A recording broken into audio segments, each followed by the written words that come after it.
Hello, and thank you for being with us for THV 11 at noon. I'm Karen Fuller in for Journey Taylor today. Plenty of news to get to. Here's a look at some of the stories we're following today. Few details are known yet, but THV 11 is working to find out more on a shooting involving a Little Rock police officer. What we can share so far in less than 2 minutes. New findings on foodborne illnesses that may surprise you. I'm Michael George with what you're not doing in the kitchen that could make your family sick. That's what the Renaissance is about. And the Renaissance tour for superstar Beyonce is now over, wrapping up its run last night, but there's more entertainment ahead. The Queen is coming to a movie screen near you. We'll have everything you need to know at 12:22. First, though, let's get a quick peek of your forecast with meteorologist Simone Thomas. Hi, Simone. Hey, Karen, how are you today? Doing well. Happy to be with you at noon Yeah, today. we're going to have some fun at noon today. Now, we are seeing a few mix of clouds and sun across the state with a heavier cloud cover impacting more of southeastern Arkansas. Temperatures starting to climb into the middle to upper 80s for a great chunk of the state. 88 right now between Conway and Little Rock, Pine Bluff. A little bit cooler around 84 thanks to the extra cloud cover in place. Now, we've got some big changes coming up in the forecast, some relief kicking off middle week today. We're going to start to see some rain in the forecast with some below average temperatures possible by the weekend. So we're going to have more details on what's coming up in that timeline. So make sure you stick around. All right, Simone, thank you. We begin our news now with a crime alert. Little Rock police actively investigating a shooting.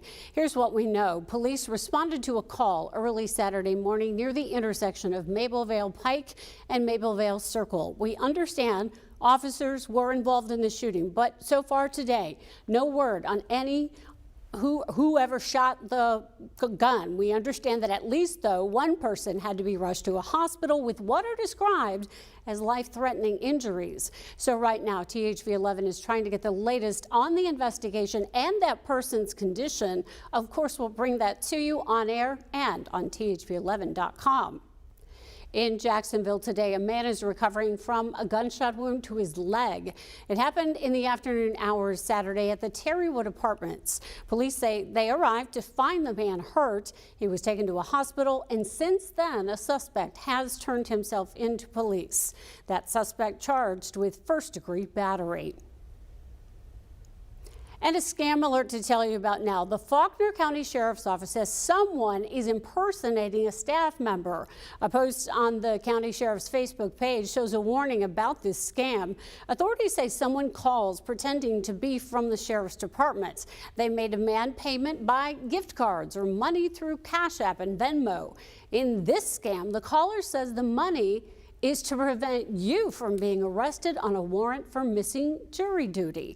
The scammer has even used a cloned sheriff's office number and leaves voicemails. So if you're contacted, as always, don't give out any personal information or any money. Local communities are joining in on an annual event meant to work on building relationships between police and the communities they serve. National Night Out is celebrated each year, and you're seeing video now from an event in Little Rock this past year.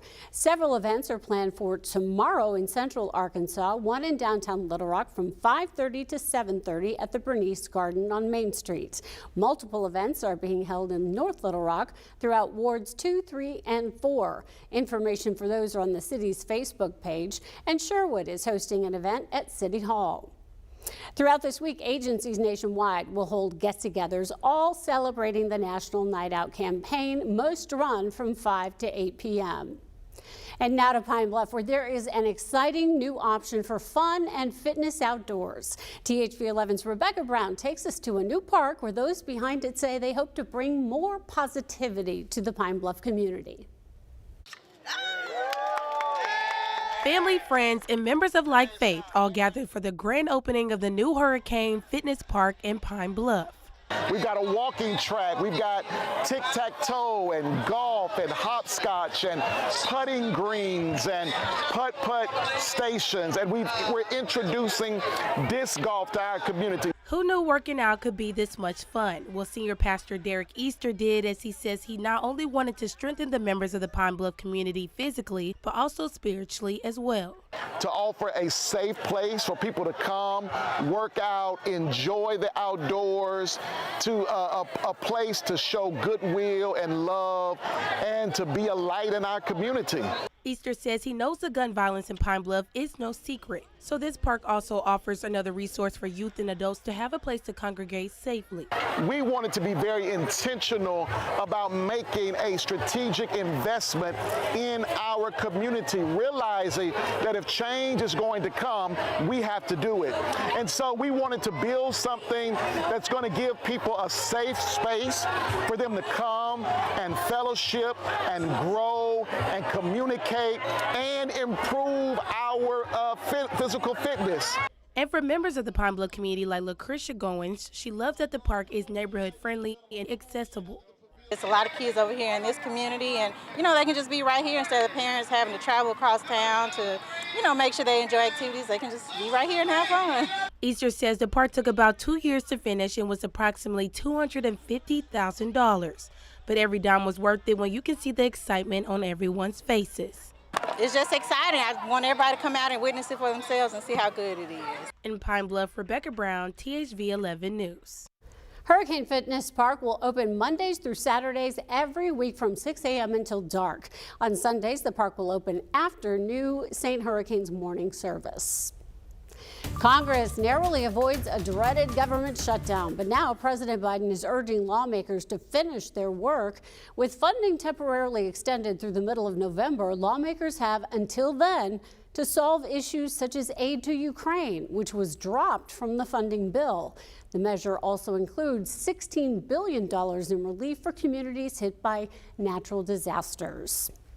And in a THV 11 update, California's governor chooses a replacement for the late Senator Dianne Feinstein, who passed away last week at the age of 90. Democratic strategist LaFonza Butler will serve the remainder of the late senator's seat. Butler becomes the only black woman serving in the U.S. Senate and is the first openly LGBTQ+ woman to represent California in the Senate. Former President Donald Trump spending this afternoon in a New York courtroom for the start of the civil real estate fraud trial against him and his family company. Prosecutors allege Trump, assisted by his 2 oldest sons and the Trump Organization, inflated the value of his properties while pursuing favorable bank loans. The former president denies any wrongdoing. Jared Hill reports. Former President Donald Trump sat with his lawyers inside a New York courtroom as a high-stakes civil lawsuit got underway. Moments earlier, he told reporters what he thought about the case. It's a scam, it's a sham. Just so you know, my financial statements are phenomenal. New York Attorney General Letitia James brought the lawsuit, accusing Trump, his sons Donald Jr. and Eric, as well as the Trump Organization, of inflating the value of properties by hundreds of millions of dollars and pumping up Trump's own net worth, all while pursuing favorable bank loans. No matter how powerful you are, no matter how much money you think you may have, no one is above the law. Last week, New York City Judge Arthur Engoron ruled Trump and the Trump Organization had committed fraud and revoked the licenses for some of his flagship properties, like Trump Tower. The former president and current frontrunner for the Republican presidential nomination disputed the judge's ruling and called the case more election interference. We have a rogue judge who rules that properties are worth a tiny fraction, 1/100th, a tiny fraction of what they actually are. They're trying to damage me so that I don't do as well as I'm doing in the election. The New York Attorney General is seeking $250 million in damages and a ban on Trump running any businesses in New York. The trial is expected to last 3 months. Jared Hill, CBS News, New York.